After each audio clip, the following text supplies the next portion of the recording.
Hello everyone. So let us begin our history class and we will continue it. So we have read till the reasons for migration for people. Now we will continue sources of ancient history. That is, from where should we get the information or from where should we come to know about the different things that we are studying in our ancient history. Okay.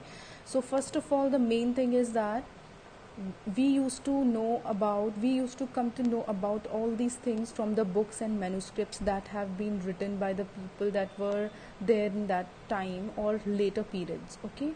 And when they found the evidences of the things, then they started writing about those things in the books and manuscripts.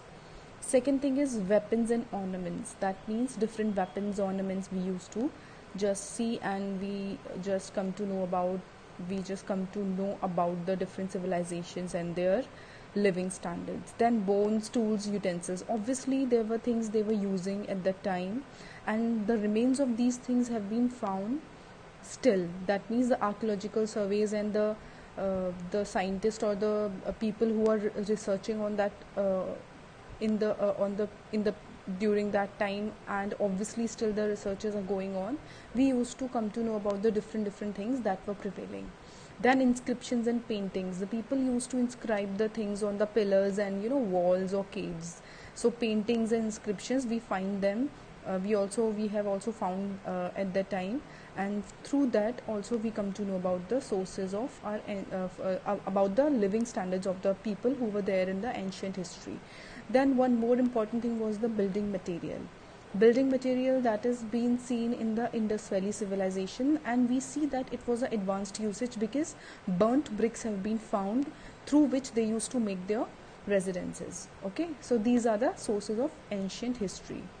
Now we will see stages or phases in the Indian ancient history. What are the different phases or what are the different stages that used to prevail, and that will continue for the further information that we will get. And today I'm just introducing, or just I'm telling you the introduction of these stages.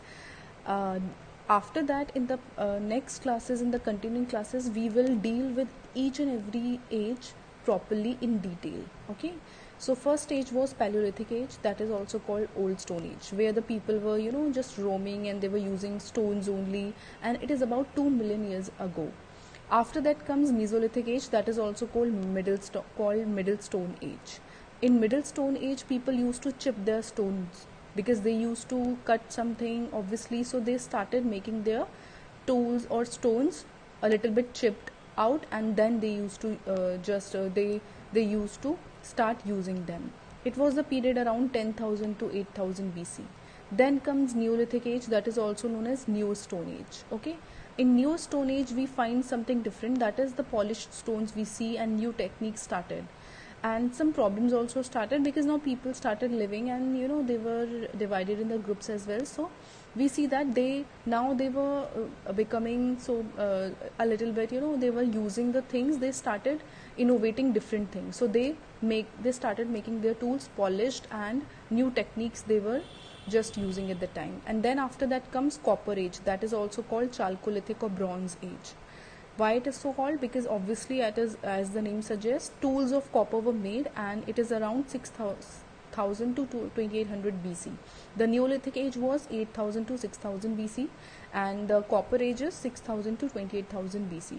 So the copper was found over here, and gradual advancement also started.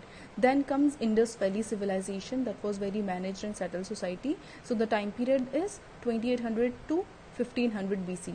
Just let me make you clear one thing, and that is the time periods that we are looking here may differ or overlap, because the whatever time period was there, it was prevailing, it can overlap the ages also, because the people were living particular ages at that time, and so it can differ a little bit. So when we will study in detail about these topics, then we will come to know about the time periods that were prevailing at that time. Okay, so Indus Valley civilization. After that comes, we see that Vedic era, obviously. So Vedic era used to be followed at the time period, and basically what we see in Vedic era, there are two stages: early Vedic era and later Vedic era. In Rig Vedic era, or that is early Vedic era, Rig Ved was written around 1500 to 1000 BC, and Aryans Aryans also came at that time, okay, and gods were created. So the little bit changes started over there, okay. Then later Vedic age, remaining three Vedas were written, that is after Rig Veda, Samved, Atharvaved and Yajurved, okay. Then superstitions, people were there and many changes have been brought by the people over there, Varna system and other things. So that's why there were a lot of changes and a lot of disturbances also started among the people, which led to many problems, okay. And so also superstitions also started.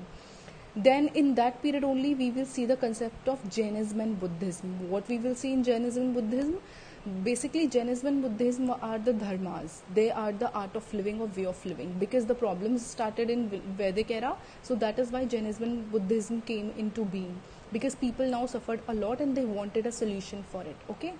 After in that period also we will see Janpads and Mahajanpads concept, where we will see Mauryan period or Mauryan dynasty will come, okay. After Mauryan dynasty we will see foreign invasions around 200 BC to 200 AD, okay. Then after foreign invasions we will see Gupta period used to be there from 300 AD to 500 AD.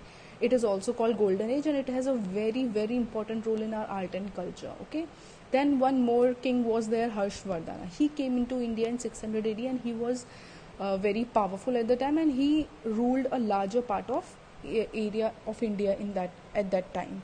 Then after that comes introduction of Islam, that was around 700 AD, and when we see the introduction of Islam or the beginning of the Islam over here, or when the Islamic invasions come to here, that is the starting of the medieval history, okay. So these are the all topics we will study in the detail in the next classes, okay. Till then, thank you.